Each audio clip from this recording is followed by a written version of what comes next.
Welcome to my video. This time I'm going to be talking about General Julian Aristides Gonzalez, who was a general who was in charge of counter-narcotics missions in Honduras, leading the Office to Fight Drug Trafficking from 2003 until 2009. In December 2009, Julian Gonzalez was assassinated by gunmen, and there was many revelations that came out of his assassination, and we're going to be discussing that in this video. Julian Aristides Gonzalez was born in Honduras in 1952, and he was a longtime member of the Honduras military and ended up becoming a general. Gonzalez became the leader of the Office to Fight Drug Trafficking in 2003, and he led this department for 6 years until his assassination in December 2009. Julian Gonzalez is a rare example of an actual crusader against drug trafficking in Honduras. During his 6 years of leading the Office to Fight Drug Trafficking, Gonzalez was not afraid to make enemies. Gonzalez was investigating corruption within the Honduras Police.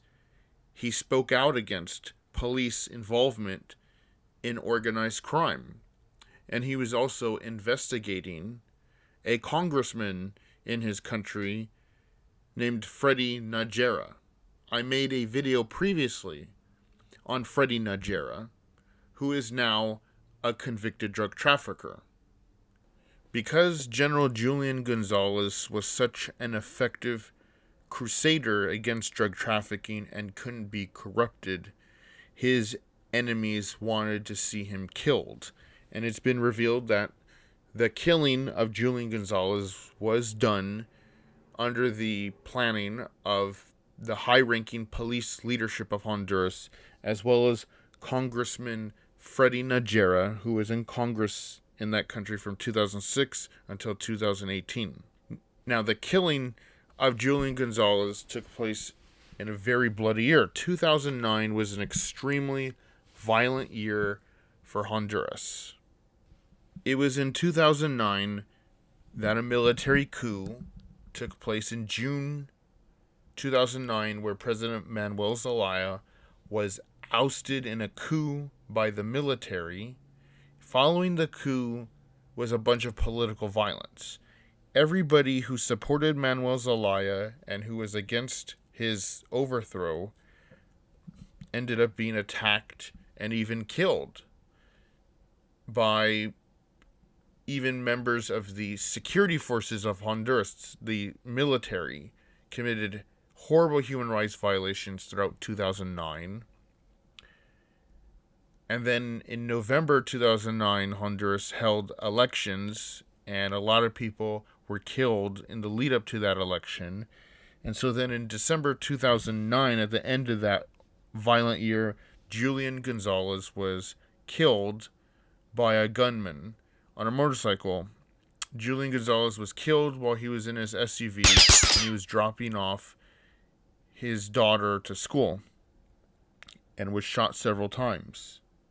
What is sad is Julian Gonzalez was 2 months away from retirement. He wanted to get out of Honduras because he was getting lots of death threats, and he wanted to move he and his family to Canada in 2010, but that never happened.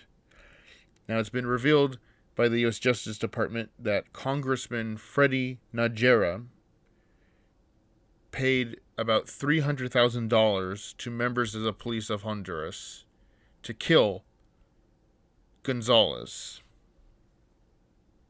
2 years later, in 2011, one of Julian Gonzalez's advisors, Alfredo Landaverde, was also killed.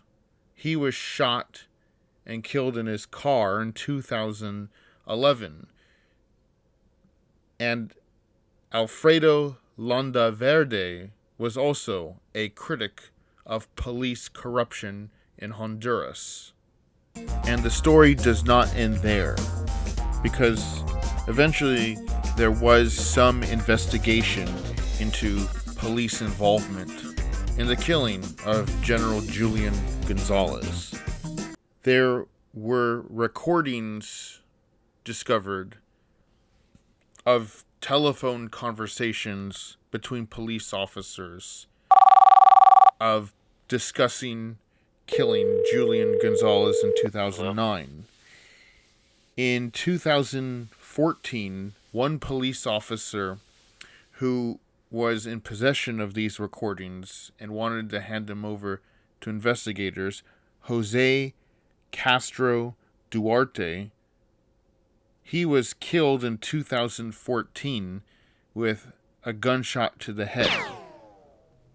By 2016, this investigation and story got so much news that eventually 30 police officers were identified as being involved in the killing of Julian Gonzalez, and about 20 police officers were identified in the killing of Alfredo Landaverde.